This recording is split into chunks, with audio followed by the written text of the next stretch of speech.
It's the best, hands down. It's crystal clear. I love it. The things you can make are awesome. No one else has quality epoxy like this. It's easy to mix. Tim is such a wealth of knowledge. It's gotta be iCoat. Welcome to the Resin Mastery Podcast, exploring iCoat epoxy. So welcome back to the Resin Mastery Podcast. And today we are interviewing an amazing lady who has an amazing story to tell.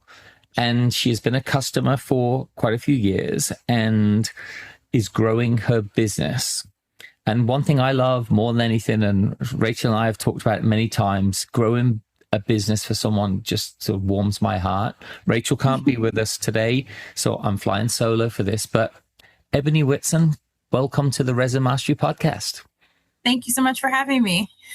So you wrote to us with some fantastic news that I think you should actually tell our audience about, and then we'll dig in a little bit to your story. And then let's dig into as well, you know, your company, how you got started, all of that. But let's start with the bangs. Let's start with the amazing. Okay. So last December, I applied for a show here in Wisconsin called Project Pitch It. It's like Shark Tank, but we call it Dolphin Tank because it's a little softer. You still have to present in front of, 5 moguls, great business owners here in Wisconsin who are doing amazing things. But they give you great feedback. It's such a more softer approach. So, but I applied, and then I got accepted into the first, preliminary pitches, which we did via Zoom. And so I had to, prepare my pitch and prepare my slides, and it was crazy. And I was like, I can't believe I'm doing this. And so when I got the call back, we have to pitch again. And I was like, oh Lord, I don't know if I could do it, And they were like, you already did it once, you can do it again, And so I did that. It went well. And then we have what's called like our pitch training. They work with us, which is great because, Shark Tank doesn't do that. They just, you're in it, you're thrown in there, and that's that. And so we had our training, and I was so nervous. Like I just broke down, and they were like, you can't mess this up. You've already made it here. This is just the training. Like you're on the show. And I'm like, I just had to come to a realization, like, yeah, I am. I'm on the show, So they helped me with my training, and then we filmed in May, and it airs April 18th here in Wisconsin. So, which is huge because it goes everywhere in Wisconsin. So everybody's going to see it. Everybody's going to know, who we are and what we do. But it was just such an amazing experience to hear their feedback on what we do and just to see the awe. Like, we don't understand how great it is to create something that we do for people, right, and what it is to be a resin artist. But when I got that feedback, they were like, this is amazing. Like, how come no one knows about this and knows to do this? Like, this needs to be known. And I was like, yeah, it does. That was incredible. That just struck a chord with me. It was like one of those things, like if you needed reassurance in what you were doing, they definitely confirmed a lot of things for me. And it was like, this is amazing, keep going. And I was like, I definitely am, Absolutely. So it's great having Ebony join us today. This is a big episode. She made it as a featured entrepreneur on the 10th anniversary season of Project Pitch It. And if you know that show, the competition's really stiff. It's no joke. So getting selected means that she really stood out from the crowd, and we're just so proud of her for doing that as well. Project Pitch It airs on ABC WISIN TV Channel 12 starting Saturday, April 11th, 10:35 p.m. in southwestern Wisconsin. And you can also catch it on affiliates across the state, including Madison, Green Bay, La Crosse, and Wausau. And if you want to learn more about the show, head over to projectpitchit.com. Until then, let's get back to the show. Yeah. So when did they actually do the filming for this? We filmed back in February. Nice. Okay. So this is really super fresh. And yeah, it's fresh. Yeah. People are going to be able to see it. And what we will do, just for our listeners, we'll actually get a copy of the TV show from Ebony when it gets released, and we'll proliferate it as well. We'll share it with our entire audience so they can get to see that as well. But what a blessing, because, we've interviewed a lot of different people on the Resin Mastery podcast who have built businesses. And again, I said it does warm my heart to hear and see people grow and know that, we can be a partner in this. And Tim's just an amazing guy, the way he helps people, get their jobs done right. Because Ebony and I were just talking in the pre-show that if you had any hesitation when pouring into somebody's wedding bouquet, that you've got one shot at getting it right. You want to know that you've got the right product, you're doing it the right way, you've done all the right things. And we've been really diligent. And just again, for our listeners, we've got documents out there on best practices, on crystallization, how to prevent long-term yellowing. And again, if you do all these things correctly, you can have something that not only looks amazing when it's done, but lasts forever. So Ebony, let's dig into this. So your company is WWP Design Decor, based in Wisconsin. You're not in Green Bay, are you? No, I'm in Milwaukee. Okay, and you've got you started there and you've built there. How long ago did you get started? Maybe give our audience a bit of a background on what inspired you and when you got started and how you got started. Absolutely. So I started in 2020. I had been working with resin long before that. I love to make like tumblers and those really pretty wine glasses for people who were getting married, bridesmaids gifts. Like I used it in that form, small coasters, keychains, I was like, I was familiar with it.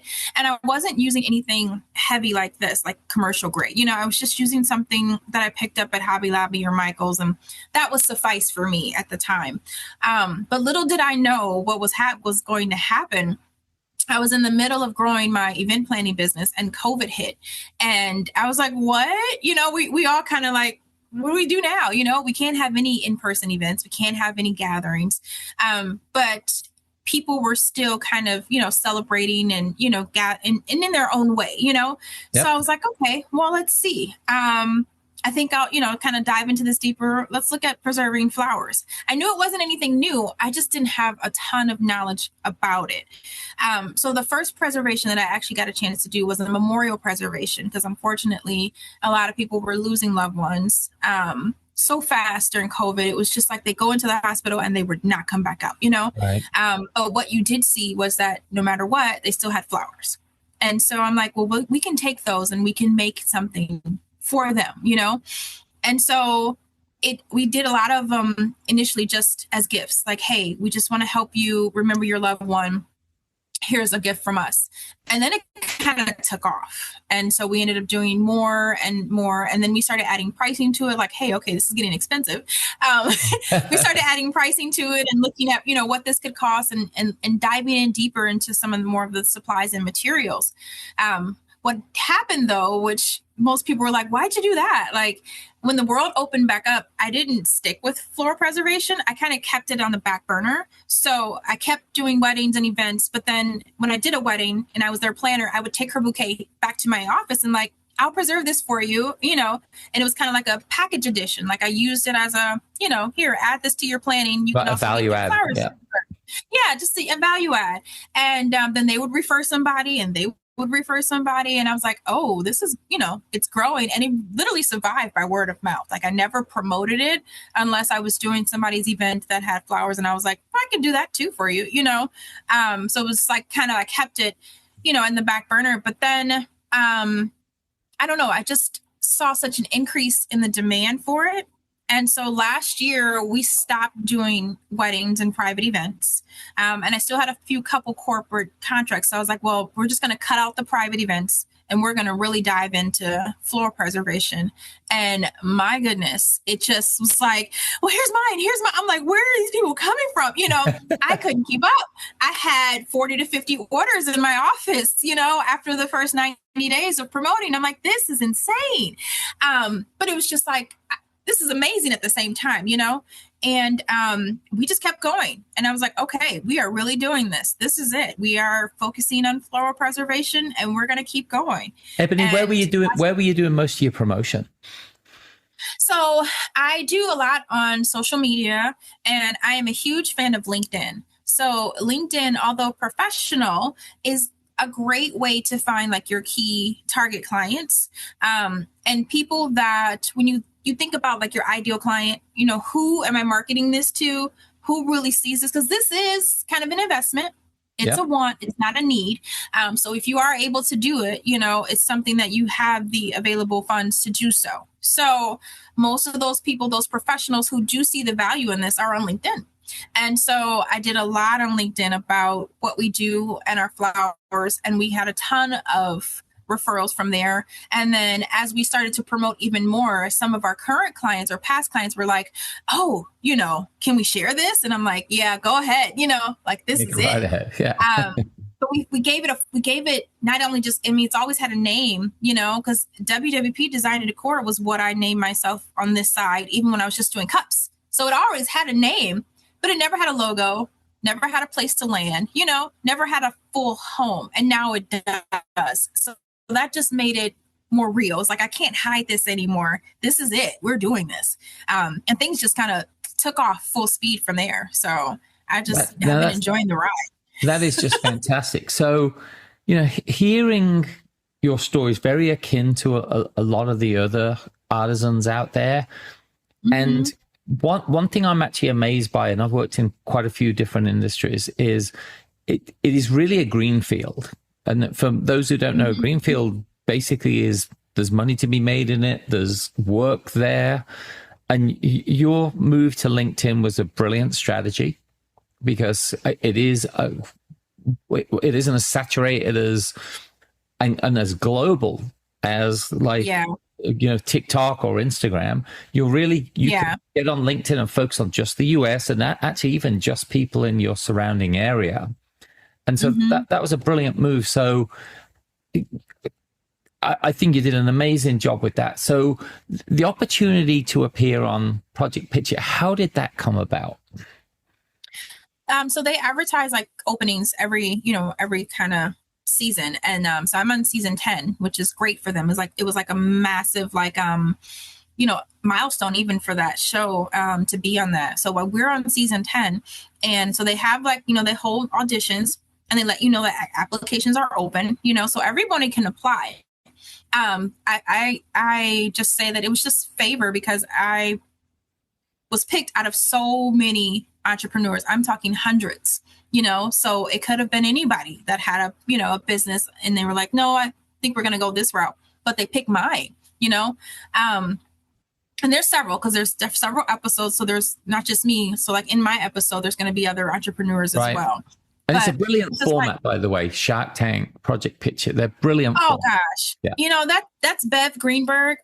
She is an amazing woman. And this was her brainchild that she saw that Wisconsin didn't have enough, resources and opportunities for entrepreneurs. Like the entrepreneurship, ground was not yet cultivated like it should be here. And so this was her way of doing that. And it's just 10 seasons. It's taken off. So that's kind of like her testimony. I say that because it's Women's History Month. I got to give her a shout out, but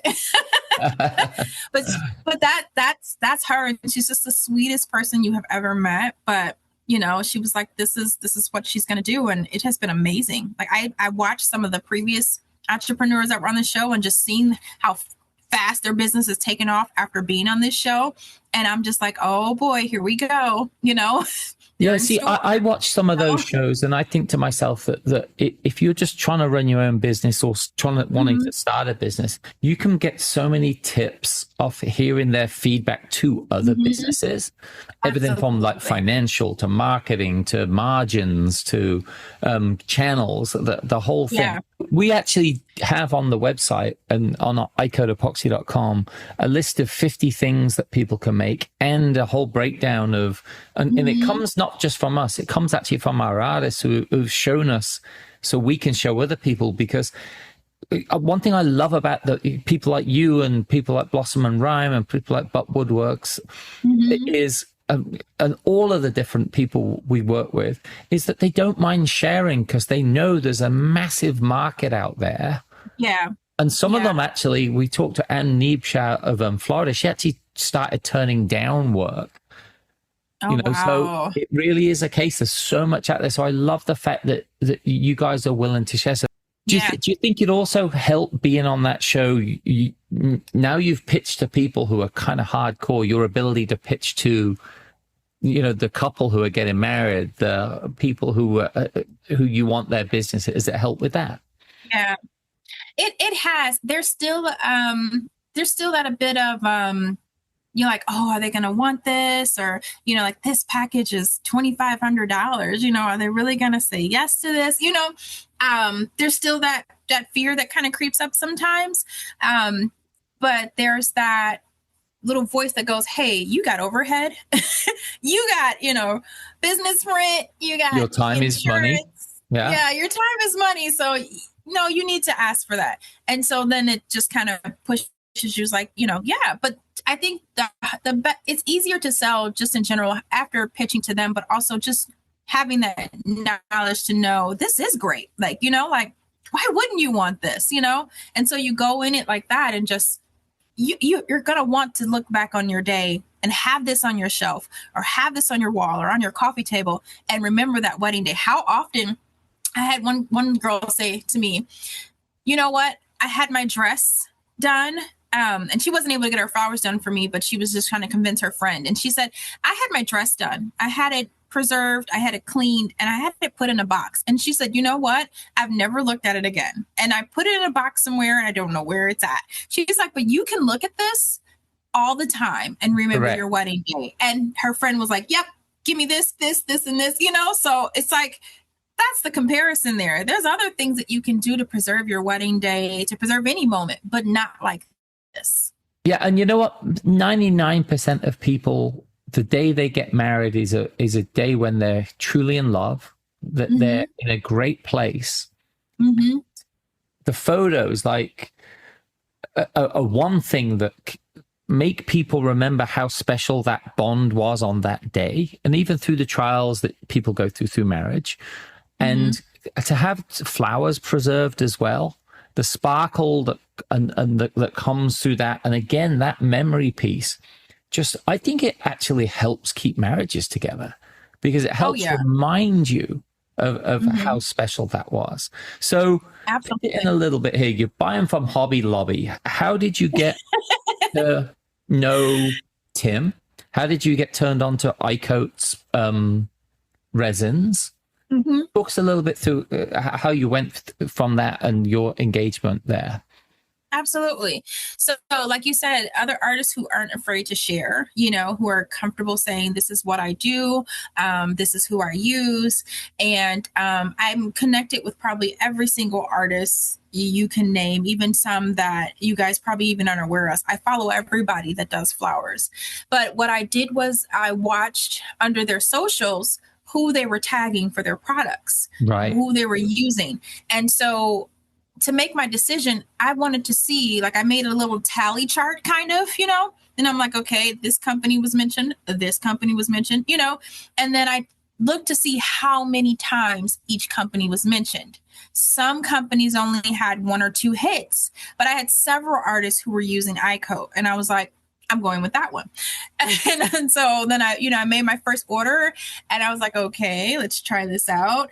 And I got through and I was having some issues as far as like how to work it and how to use it, because it's a little bit more complex than some of the stuff you buy at Hobby Lobby. But of course, because it is commercial professional, grade. right? So, yeah. So it's professional grade. So it's like, it was a transition even for me, like, oh, this is different, and so I was able to just call into him and I'm like, I don't know what I'm doing. And he was like, and so the first call I made with him, he was like, okay, you need to get this, and this. And I was like, oh, okay. And he was so busy and he was like, and I'll call you back. And I don't think he got a chance to call me back. So then I called him again and I'm like, okay, now what do I do with all this stuff? He was like, you need to make sure it's at this temperature. You need to, mix it very well till you see it like this. And I'm like, this is a lot. It was almost overwhelming. But as I got more comfortable with the product and just got to using it more, I could see the difference in my work from just something store-bought to iCoat. It was not even comparable. Right. So I always tell people, like, you can go and pick up a kit because, there's some people that get kind of, snooty with you. Well, I can just DIY this. And I'm like, good luck.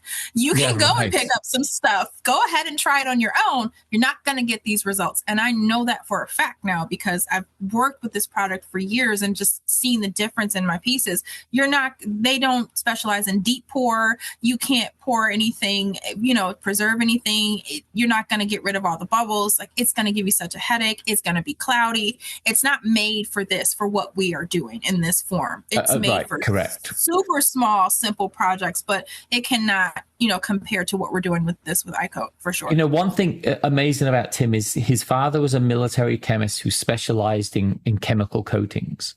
He handed down that information to Tim. Tim served in the military, not doing commercial coatings, but came out and since 1990 has been doing this. The guy knows more about it than we'll ever forget. And it's one of the reasons I talked Tim into having an AI intelligence bot on our website, because some days he's like, everyone wants to talk to me. And I'm like, well, let's scale it with an AI tool where people can come and ask any question. And it's not pulling from the internet. This is pulling from Tim's brain, basically. From his mind, yeah.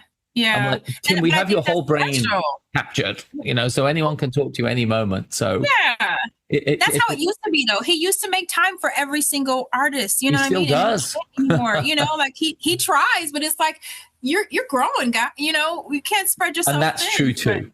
Yeah, and I tell him sometimes, look, you've got your own mental health's important too. You can be there for everyone, but, like, look after Tim as well. So, talk about next big goals. So obviously we're going to help you once the show comes out. We're going to put press release out. We're going to sort of do some promotion, which is what we do for the people we work with. But what are your next big goals? I know you talked a little bit about moving into bigger offices. So maybe tell our audience a little bit about that. Absolutely. So I'm just in preparation. So I feel like, and I walk by faith, just so everybody knows. So, I mean, I don't have like I see some people and I'm like, and they're doing like, day in my life as an artist. And I'm like, oh, I'm not there yet. I'm not, doing 100 hours, a day, and I'm not shipping out 75 every month, but I'm doing really well. But what I'm doing is in this season right now, as I'm preparing for what's coming, is just getting ready.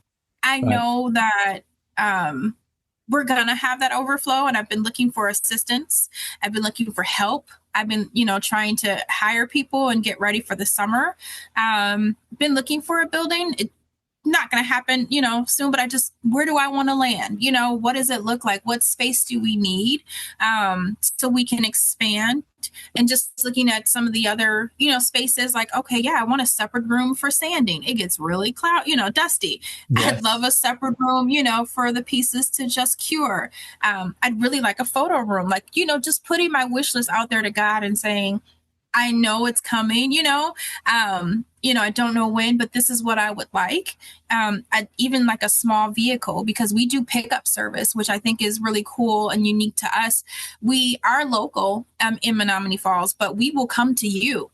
So your reception, your memorial service, your party, whatever you're having, you let us know where it is in the location, and we'll come and pick up the flowers. So that way we can grab not only your flowers, but maybe if you want us to take a couple centerpieces too, so that you have more than you need for your piece, we'll get that too, And so right now I'm doing that in my own personal vehicle, but I'd love to have like a nice little branded van that says, hey, this is, who's picked up. Yeah, get it wrapped, and it's just like even more advertising. I wanted one when I was planning, but that's the humor in God. I didn't never get it. I never got it, and I was like, I would love to have my own van for when we do events. And now it's like, nope, you're not going to get it for that. You're going to get it for this. So look at that. It's great that you've got those goals. That you've got those goals written down, because I think too many people just. They don't plan for the future. And I think that's awesome that you're doing that. So people can get in touch with you. And I know you probably don't just work locally. You get things sent to you from outside of the state as well. So we just started establishing our Chicago connections. So we have florists down there. But you can mail to us. I think we've only done 2 out-of-state orders so far, but I'd love to do more. I'm able to do more. But that's why we made the pickup option available, so that if you are in Illinois or, somewhere, upper Indiana, we can come and get it, anywhere in Wisconsin. Yeah. So let's do this. Give people a phone number, give them an email address, and a website that they can come and find out more about you. So our website is WWPDesignAndDecor.net. And we did .net, so it stands out. Everybody has .com. So, and our Instagram is WWP Design and Decor. Phone number is 262-290-5314. And our email is the same. It's just WWPDesignAndDecor@gmail.com. And the and is not the ampersand, it's AND. No, it's all out. Yeah, write it all out. AND. Design and decor. AND and decor. Yep. Yeah.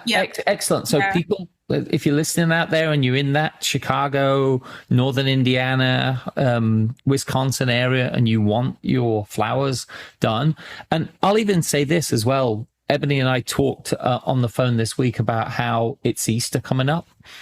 We've had artisans tell us that they've gone to churches last year. The church gave them a bunch of flowers to preserve, and they gave them to the gift shop, and the gift shop sold them. They did that partly as a donation to the church, but they also sold some money out of doing that as well. There is so many ideas out there. Like, go to your local florists. Local florists are looking for other streams of revenue.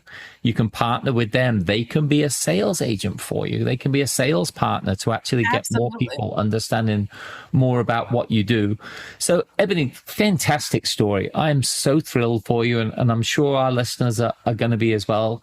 Any questions that come in, if you send in to us at the podcast, I'll forward it over to Ebony as well. But you also know how you can get in touch with her. So, Ebony, thank you so much. Any last thoughts? Thank you so much for having me. I think just, in this journey, just kind of trust your process and your path. You just never know where you're going to end up. I would have never thought in a million years I'd be doing this and doing this full time. It was just something I just really saw as, like you said, just an add-on. And, here I am. So, and the future is amazing. I just see so much expansion for us, and being able to help so many people just keep those things close to their heart. Even the ones that we've already done, it's just, I still look, and it's an emotional attachment, so much more so than anything I've ever, been able to create or be a part of. So this is a magical field. Floral preservation is not just money. We are really doing something special for these families, and I'm just so grateful to be a part of that. What a blessing. What a blessing. So for everyone, until next time on the Resin Mastery Podcast, exploring iCode Epoxy, we'll see you again next time.